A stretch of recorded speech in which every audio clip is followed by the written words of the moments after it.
Film city को लेकर यमुना प्राधिकरण के सीईओ डॉक्टर अरुणवीर सिंह ने बड़ा बयान दिया है। प्री बिड पूर्ण होते ही टेक्निकल और फाइनेंशियल बिड खोलने की तिथि का भी उन्होंने ऐलान कर दिया है। आवेदकों के जहन में चल रहे तमाम तरह के प्रश्नों का जवाब देकर उन्होंने उनकी बड़ी समस्या का समाधान भी किया है। सुनिए उनकी जुबानी।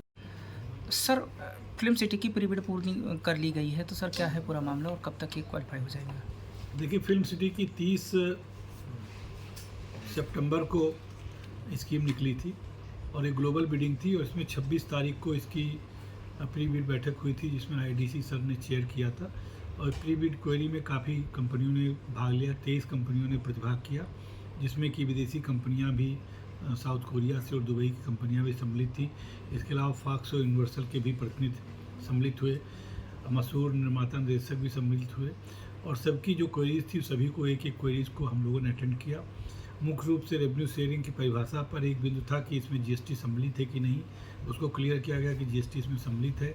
कुछ कंपनियां रोफर के बारे में क्लियरिटी चाहती थी कि अगर उनको पहले चरण का अलॉटमेंट हो जाएगा तो दूसरे चरण को में उनको राइट ऑफ फर्स्ट रिफ्यूजल मिलेगा कि नहीं, वह क्लियर किया गया कि राइट ऑफ फर्स्ट रिफ्यूजल मिलेगा। कुछ कंपनियों का कहना था कि सभी लोगों को प्रतिभाग न करने दिया जाए, प्रेजेंटेशन और मार्किंग सिस्टम बनाया जाए। तो मार्किंग सिस्टम पे तो सहमति नहीं बनी, लेकिन कंपनियों के प्रेजेंटेशन के लिए प्रस्तुतिकरण डीपीआर का और कंसेप्ट नोट का किया जाएगा। उसके आधार पे अगर देखा जाएगा कि कंपनियां टेक्निकली और फाइनेंशियली जो फिजिबल हैं, लीड कंपनी वो सही देखी गई हैं, उसमें कोई कमी तो नहीं है।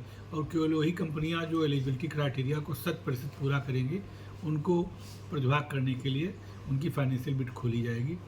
इसके अलावा और छोटी छोटी कई चीज़ें थी उनके बारे में, जैसे यूटिलिटी के शिफ्टिंग के लिए किसका होगा, ईसी कौन कराएगा, वो ईसी और जो है और ट्री कटिंग की जिम्मेदारी कंसेशनर की होगी, जिसमें अथॉरिटी सहयोग करेगी।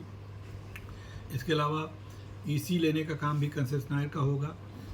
जो यूटिलिटी की शिफ्टिंग होगी, जैसे बिजली के तार हो गए, खंभे हो गए, कहीं नाला आ रहा है, कोई सीवर लाइन कहीं अफेक्ट कर रही है, कहीं कोई तालाब है, पांड है, उस सब की शिफ्टिंग हम लोग कराएंगे। इसके अलावा हम लोगों ने बिल्डिंग बायलॉज में जो इंडस्ट्री, कमर्शियल और रिक्रिएशनल में जो लैंड यूज़ है उसको क्लैरिफाई कर दिया। कई लोगों को डाउट था कि अम्यूजमेंट पार्क बना सकते हैं कि नहीं बना सकते हैं, तो यहाँ पर 20% ज़मीन जो है वो रिक्रिएशनल ग्रीन है, जिसमें कि अम्यूजमेंट पार्क बनाया जा सकता है।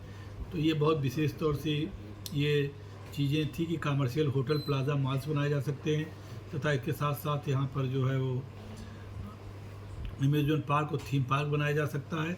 तथा साथ ही साथ इंडस्ट्री में सारी एक्टिविटी, जिसमें कि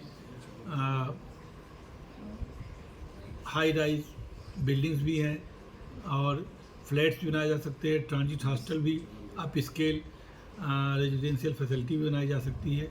वो भी अनुमन्यता पूरी बिल्डिंग बायलॉज की तीनों कापियाँ एनेक्सर में लगा दी गई हैं, जिससे बाद में कोई कंट्रोवर्सी ना हो कि क्या चीज़ें अलाउड थी कि नहीं।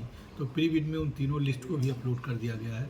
अब यह 30 नवंबर इसकी आखिरी तारीख है, शाम 5 बजे तक। इसके बाद 5 तारीख को इसकी टेक्निकल बिड खोली जाएगी, 6 दिसंबर को फाइनेंशियल बिड खोली जाएगी और 31 दिसंबर तक कंसेशन एग्रीमेंट पर हस्ताक्षर कर दिए जाएंगे। खबरों का सिलसिला जारी रहेगा, देखते रहिए जनप्रवाद। नमस्कार।